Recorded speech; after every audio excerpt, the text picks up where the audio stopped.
And look, it wasn't a tense closing 15 minutes. Ireland were clear, they were going to win the game. I mean, in some respects, and it wouldn't have come across if you're just working off the highlights. There was a long delay, the Gary Ringrose injury, desperate bang to the head, low tackle against the hip. It's just one of these things, unfortunately, that will happen in the game. So he was down for a long time. In some ways, that cast a shadow over the closing stages. Thankfully, Andy Farrell has said he was up in the dressing room, he was talking, they texted his parents. You can imagine how they're feeling at home watching that. He put a thumbs up. What international team could cope with the stuff that happened? You know, Doris, Henderson, Sheehan, Kelleher, Ringrose, all outstanding players. There's very few teams could cope with that in a cauldron like this. Scotland going for a first Triple Crown since 1990. A very good team on paper.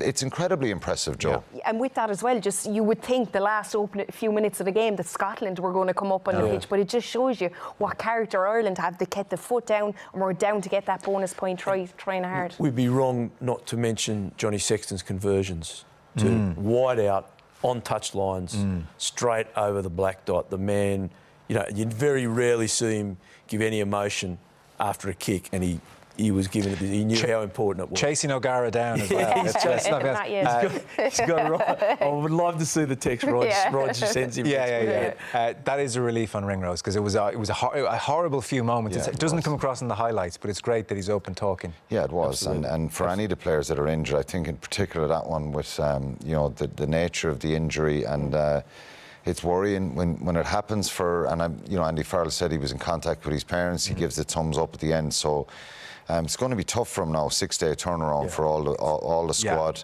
aside from the injuries. And the reality is, Caelan Doris and Dan Sheehan, from what we're reading, are probably the only two that are possibly going to make it. Ian Henderson's already in a cast. Gary Ringrose is going to be out for a HIA at best anyway. We wish him well. Ronan Keller's shoulder, you know, has come back at him again, a similar injury he had before. Again, it's a really big blow to them, but Doris and Sheehan may be the only two that are back. There's going to be bumps and bruises right across the board here with 6 days around. They're lucky. Fortunately, you know, here's the plus. Healy came back. Remember, Kearns been out for a long time, so there's someone that, you know, we know he'll make it. We know Robbie Henshaw came on, so Robbie can play outside centre if Gary's out, and Bundyaki had another very solid game. I thought Jamison Gibson Park lifted the pace of the game when he came on. Not suggesting that Connor was poor in any way. Ryan Baird was brilliant as well. Ryan Baird was brilliant. Conan was brilliant. You have to say Conan. Like, who haven't you named? Who haven't you named? It was a team effort. Well, James Ryan did the 80. Porter did the 80. Like it was just, it was an inspirational performance.